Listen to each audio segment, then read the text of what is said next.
Sebelum memulai penjawab pertanyaan di bawah ini, izinkan saya untuk memperkenalkan diri saya sendiri. Perkenalkan, nama saya Gloria Angelina Liberty, NIM 201041717132.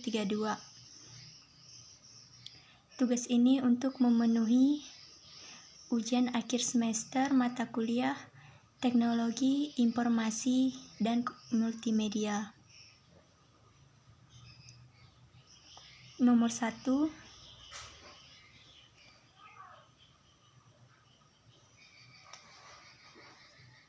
elemen dari sistem komputer terdiri dari brainware, perangkat lunak, software, dan hardware. Jelaskan fungsi masing-masing elemen tersebut. Nomor 1,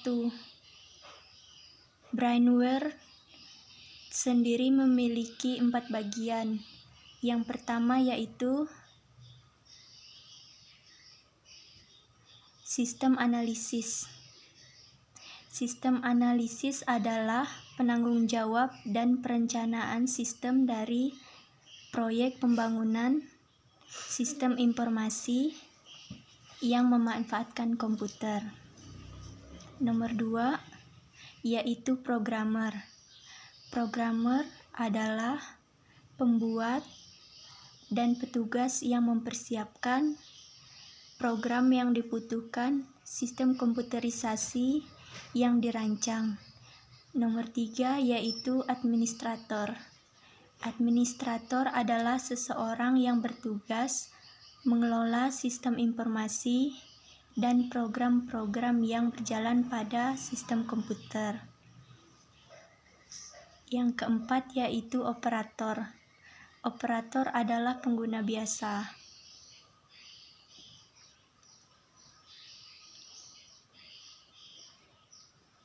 Yang kedua yaitu fungsi dari hardware. Yang pertama, input device. Input device berfungsi sebagai alat untuk pemasukan data atau perintah pada komputer. Contohnya, mouse, keyboard, scanner, dan room device. Yang kedua yaitu output device. Berfungsi untuk menampilkan pemrosesan data-data, contohnya monitor, speaker, printer, dan proyektor. Yang keempat yaitu processing device. Berfungsi sebagai pusat pengolahan data, contohnya CPU, mainboard, dan lain-lain.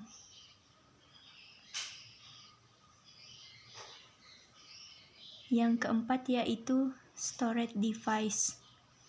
Storage device yaitu tempat penyimpanan, contohnya RAM, ROM, dan hard disk. Yang ketiga yaitu fungsi dari software. Memiliki 4 bagian. Yang pertama, operating system atau sistem operasi. Berfungsi untuk menghubungkan pengguna dengan hardware, melakukan kontrol, dan menjalankan aplikasi-aplikasi untuk pengolahan data, contohnya Microsoft Windows, Linux, dan lain-lain. Yang kedua yaitu program aplikasi. Berfungsi membantu pengguna komputer dalam mengolah data, contohnya Microsoft Excel, Microsoft Word, Chrome, dan lain-lain. Yang ketiga yaitu utility program. Berfungsi untuk menjalankan tugas-tugas tambahan. Yang keempat yaitu programming language.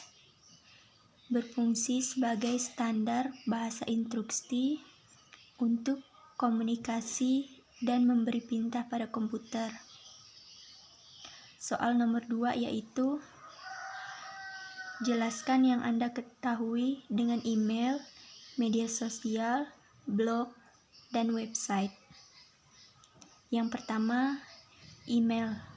Email atau electronic mail merupakan pengiriman surat secara elektronik, dapat sampai ke alamat penerima dalam waktu yang sangat singkat dan lebih efisien dari pengiriman melalui pos. Email yang sering digunakan yaitu Gmail dan Yahoo. Yang kedua, media sosial. Media sosial adalah media untuk bersosialisasi dan berinteraksi secara virtual atau daring. Digunakan untuk mencari informasi dan mendapatkan informasi. Yang ketiga, blog. Blog adalah mini website yang bersifat pribadi, berfungsi sebagai media untuk mempublikasikan artikel, gambar, atau video, file, dan sebagainya. Juga terdapat fasilitas komentar yang berfungsi untuk berdiskusi antar penulis dan pengunjung blog. Yang keempat yaitu website. Website merupakan semua yang ada di internet. Soal nomor 3 yaitu jelaskan pengertian dan contoh dari model bisnis e-commerce. Yang pertama, B2B, business to business. Tipe e-commerce ini mengutamakan kerjasama antar transaksi antar perusahaan secara elektronik. Contohnya Indonetwork, Ralali.com, BC, dan Electronic City. Yang kedua yaitu B2C, business to consumer. Pihak penjual adalah organisasi, sedangkan pihak pembeli adalah individu. Contohnya Lazada, Blibli, Indomart, Adidas, Beribenka, dan Sephora, dan masih banyak lainnya. Yang ketiga yaitu C2C.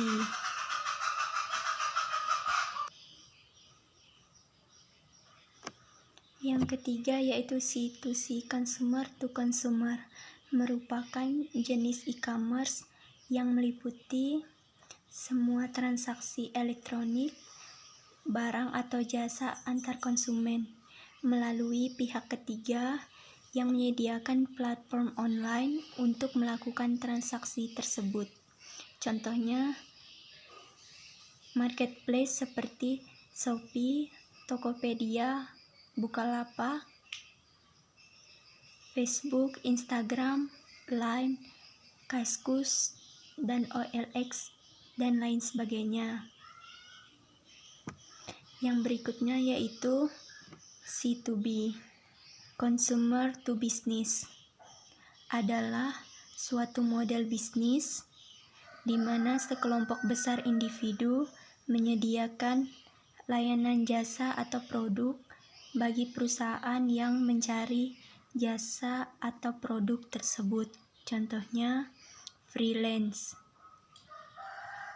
Yang berikutnya yaitu G2C, government to consumer, merupakan aplikasi pengembangan e-commerce,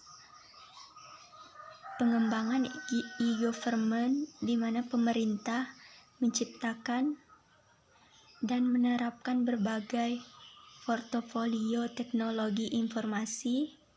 Tujuannya untuk memperbaiki hubungan interaksi masyarakat dan melakukan pelayanan bagi masyarakat. Contohnya Simonline Polri. Soal nomor 4, jelaskan dari sisi individu dan organisasi dampak positif dan negatif Undang-Undang ITE. Dampak positif Undang-Undang ITE yang pertama, Undang-Undang ITE juga bisa mengantisipasi kemungkinan penyalahgunaan internet yang merugikan masyarakat serta memberikan perlindungan hukum terhadap transaksi dagang.